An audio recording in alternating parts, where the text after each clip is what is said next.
Welcome to Distorted Lights, and today on the workshop bench I have a Lumitron lamp, table lamp from Robert Welch, who designed these in the 1960s and 1970s.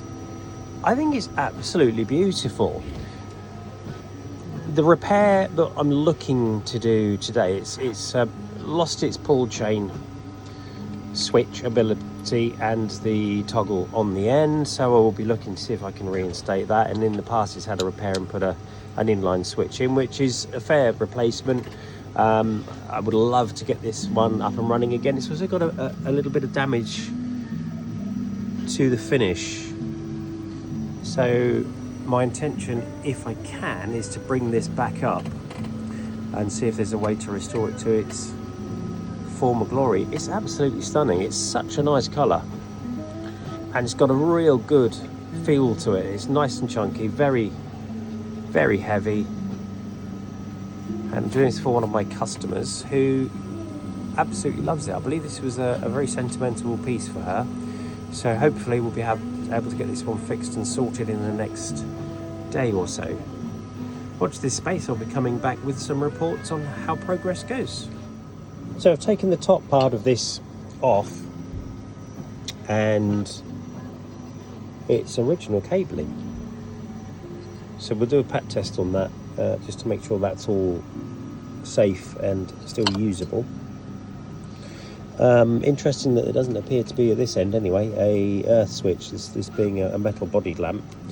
That's the remainder of the toggle that was in place, so I'm going to research how the switching was on this. I do wonder if this was a replacement as well, but we'll have a look and see what information's available. But this is going to be intriguing. So one of the things my customer asked me to do was to bring back the shine, and it looks like this is as people did, they used various household products to do cleaning, and it's left a really horrible kind of tarnished smear. I've put some polishing compound on a buffer and just had a couple of minutes playing with it, and you can see that the difference already is absolutely incredible. So that's going to come up really rather well, and I think this will end up once more being back to its full glory.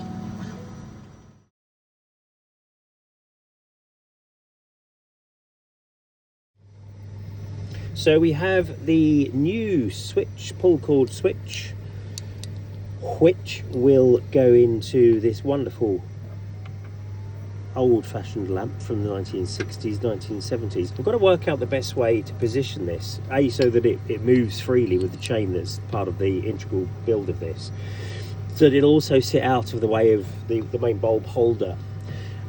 So as soon as I've worked out what I'm going to do with that, I'll probably put it in. Not sure I really like the idea of fiddling around and cursing and things on video, so while I'm building it, so we'll probably do it as a now, here we are, this is what we've got to do, and once we've finished. So as if by magic, as it were.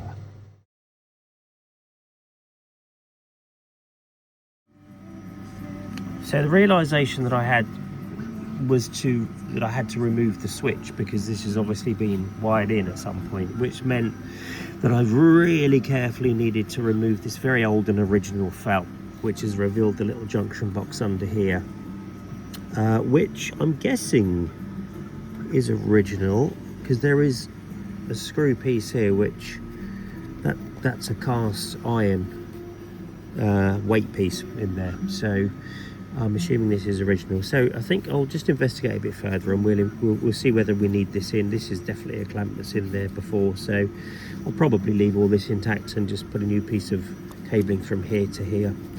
I don't know when that was added, so it's probably not original, but it's been here for a long time, so I guess I'm going to try to keep this as much of the original that I've received it in as possible, because anything else I put in is obviously going to be modern. Could put some braided flex in here, which would look lovely, but I think my customer would very much like it as it is, but just in a much sort of cleaner and more healthy functional state. So onwards, we'll get this bit wide in again, and then on to the next part of trying to get that switch in. And as I say, as if by magic, there's another stage done. So we found the earth wire there. I've cleaned it all up, as you've seen by the little photograph snippet, into that slot, and everything is rewired into there. Good to go on for the next part of popping this little beastie back into place. I'm going to ask if they want another layer as well on top, so that we're preserving that, but also giving a little bit more padding on top for purposes of what it's there for, is really to stop scratching tabletops and things. But yeah, next progress, fantastic. So we have a pull switch fitted. I've rewired the inside part of the lamp holder, and that works really rather well. So I'm just going to fit it all back together, and we'll give it a bit of a test. I'll give the cable a clean up, because the cables are a little bit grubby over time, and we should be good to go. Full of shine, working really well, and with a nice little pull cord there that works terrifically. The Lumitron is now back up and running and fully functional, ready to go back to its owner.